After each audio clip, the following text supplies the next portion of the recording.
When I received the message and rushed to my parents' house, a moving company's truck was parked in front of it. My father was silently watching the movers load the truck. "Wait, what happened to your stuff?" My sister-in-law sneered at my exclamation. "You should take care of your father properly because you're his daughter." "What? Aren't we all moving to a new house?" "No way.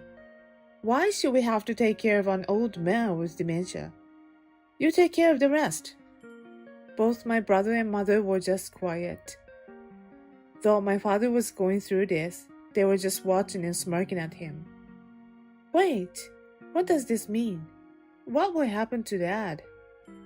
Unable to do anything, I went back home with my father with dementia. There, I heard a shocking truth from him. "My name is Anne, and I am 27 years old. I work for a clothing manufacturer.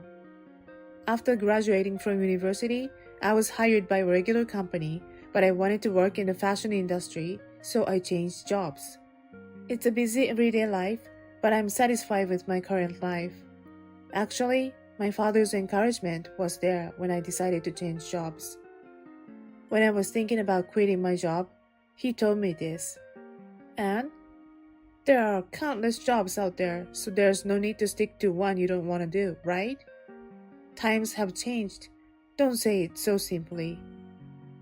That's the point, isn't it? In our days, there weren't as many types of jobs and fewer options. But now there are more options.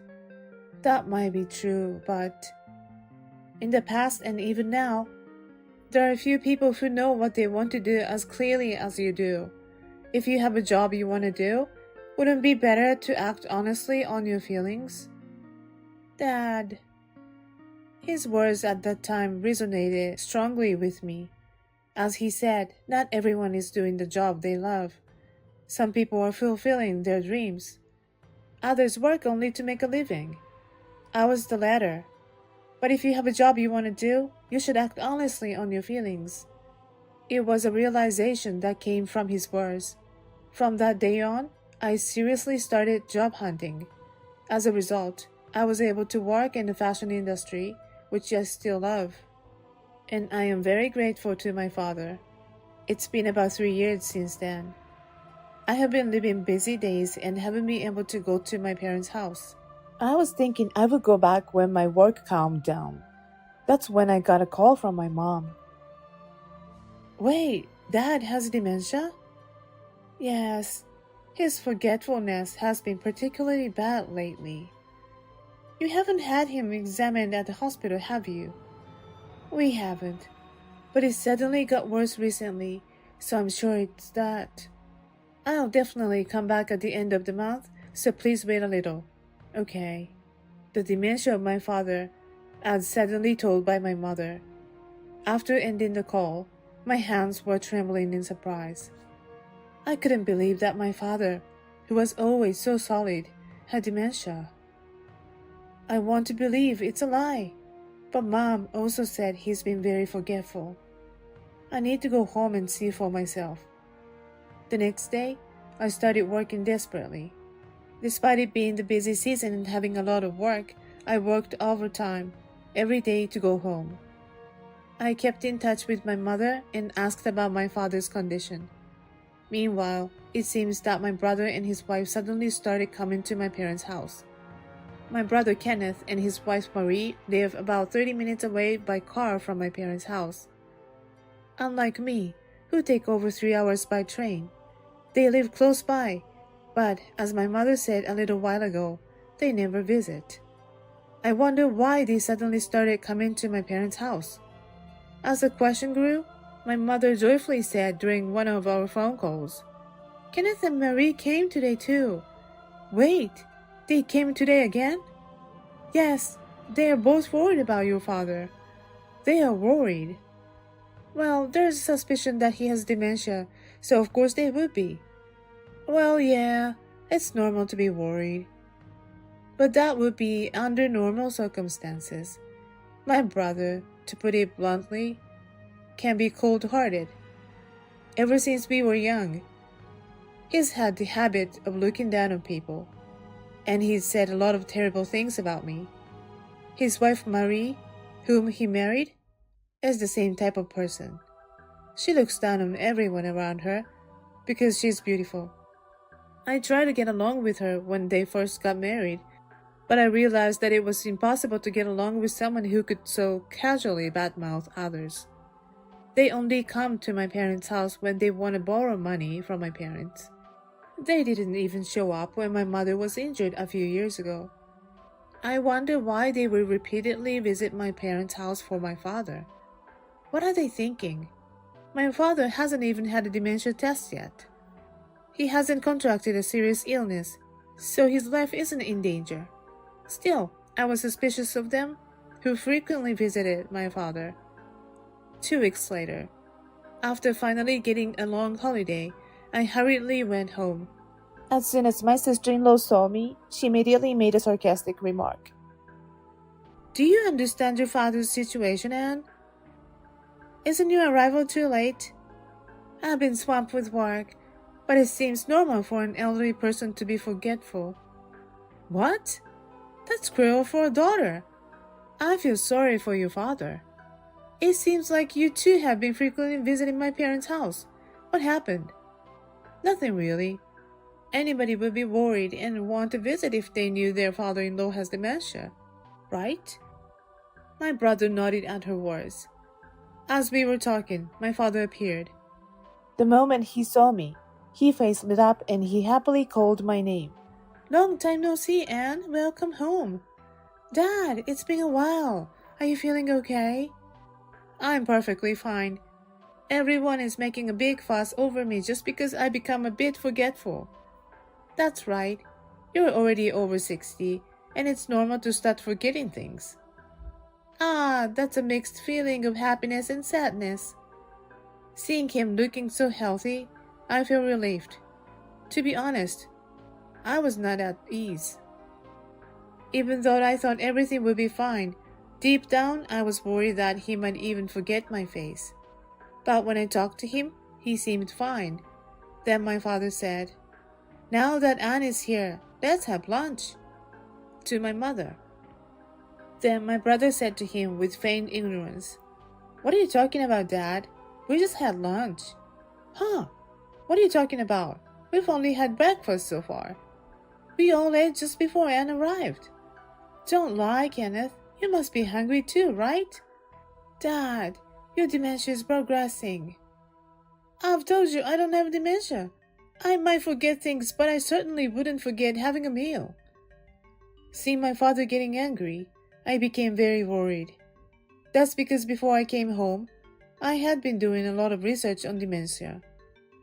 It seems that even if the memory loss is light at first, as the disease progresses, he starts to forget things like meals and the content of conversations. Not only that, but he also becomes quick to anger over minor things in daily life. All the symptoms fit him. For now, I calmed him down and handed him snack foods I bought. After receiving them, he said, "I'm going to watch TV in the room," and headed to the room. I was so shocked that I was at a loss for words. As I let out a heavy sigh, my brother, wearing a sarcastic smile, spoke to me. "I told you, didn't I? His dementia symptoms are progressing. But it's not severe enough to require a nursing home. I know, we will take care of him." "Huh? You guys will?" "To tell you the truth, we're already building a new house. When it's ready, Mom and Dad will live there with us." "Really?" "So no matter how hard you try, it won't matter. Whether you're after his money or not, it won't go as smoothly as you think." The phrase "after the money" that came out of my brother's mouth made me blurt out, "Huh?" Then my sister-in-law, who had been just listening, added insult to injury. "You came home just to sweet-talk your father and take his money, didn't you?" What are you talking about? I don't understand. That's not possible." "Really? If you were really worried, wouldn't you have come back here sooner?" "As I said, I've been swamped with work. It's unfair to use work as an excuse. You agree too, right?" "That's true. My mother agreed with her words." At that moment, I realized that I was at a disadvantage. I didn't understand. I didn't come to see him for his money. Why does my mom take their side, even when it's clearly unreasonable? My brother and his wife have always been a type to tell lies without batting an eye, but mom is not like that. Yet, for some reason, it seemed like she was siding with them, not me. I was planning to stay at my parents' house for a few days, but my brother and his wife told me, "If you're here for the money, leave." Feeling unwelcomed at my own home, I decided to leave that same day. "Dad, I'm leaving now." When I went to tell my dad, who was in his room, he replied with a gentle smile. "It was nice seeing you today, Anne. Thank you for coming." "I'm glad that I got to see you well too, Dad. Come back anytime and don't worry." "All right. You don't have any problem." "Yeah, I'm all right. I can't go now before you get married." After the conversation with him, I left my parents' house with a heavy heart. At that moment, perhaps I should have taken him with me, regardless of what anyone said. I realized this half a year later. On that day, I was often receive a sudden phone call from my mom. "Hello, Anne. Can you come over right now?" "What? Why?" "It's about your father. We need to talk." "What, Mom?"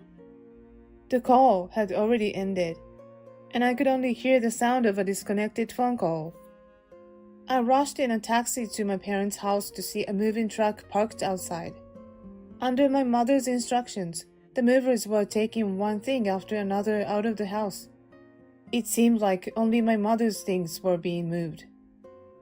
I was confused and approached my brother to question him. "What on earth are you doing? You're late, Anne. I see Mom's stuff being moved, but where is Dad's?" To my loud questions, my sister-in-law responded with a creepy smile. "You're his daughter. You should take care of him." "What are you talking about? Aren't you all moving together? That's impossible. We can't take care of a senile old man." "But you said you are all moving together, including Dad and Mom. Did you actually believe that? We're not going to take care of a senile old man. The rest is up to you." It seems that my brother, his wife, and mother had planned to move together, leaving my dad behind. I was just called to take care of him, who was a nuisance. The truth hit me all at once, filling me with anger. My mother had abandoned him along with them. I couldn't forgive any of them. Despite his dementia, my father was left alone, with no one to take care of him. This wasn't what our family should do. They started their car and drove off to their new home. I couldn't leave my father alone, so I decided to take him back to my place for now. He didn't say a word on the way home. He must have been shocked. When we got home and I served him some tea, he suddenly started to laugh. "Ah, ha, ha, ha. What a farce. It's finally over." "Dad, what's going on all of a sudden?" "Sorry for dragging you into this, Anne." "Huh? What do you mean?" "All right, the game ends here. Should we kick them out of that house?" I asked him, "What do you mean?" not understanding what he was saying, and he began to explain with a mischievous grin. "Anne, I may indeed have dementia, just like everyone says, but it's still in the early stages." "But you forgot you had lunch, didn't you?" That was, of course, an act. "Huh? An act?" I thought it was strange that Kenneth and his wife suddenly came to the house and said things like, "We are worried, so let's live together, and let's build a new house for that purpose." What do you mean? I can't catch up with the understanding. Their new house is a house that I built with my money, in my name. What? I was so surprised that my voice grew louder. Laughing, he continued talking to me, who was frozen in shock. I had my suspicions, but it's nice to be worried about, so I tested them. You tested? If they live with me as promised, it will stay that way. If they break the promise, I can do what I want as the title holder. So I'll demolish it and kick them out of the new house right away. It's a waste of a new house, isn't it? The house was cheap, so it's not a problem. But if they're kicked out of the new house, won't they come back to your house? No problem. I'll destroy there too, and I won't make a place for them to live. It seems that my father pretended to be senile to see his son's true nature. He can think properly, and it seems that he just forgets things a little. Afterwards, my father hurried to make arrangements. To kick them out of the new house, he requested the demolition of both the new house and the family home. They were ordered to vacate immediately and return to their parents' house, but my father wasn't there, and the family home was already demolished. The demolition of the new house seems to be forthcoming. Then my brother called me next. Hello? When I answered the phone, he started talking in a panicked voice. We were suddenly kicked out of the new house. Help us! And? We went back to our parents' house, but there's no house, and Dad is nowhere to be found. Sounds tough. You there say it's none of your business when Dad is gone. Don't you care? Not at all. He's next to me now. What? After all, you're the one who said to take care of our dad, even though he wasn't senile yet. From the side, I could hear my sister-in-law shouting in anger. What do you mean? Then I explained to them in simple terms what had happened so far. So, Dad has decided the new house is going to be demolished. What? Demolished? What are we going to do about our living situation? Who knows? Who knows?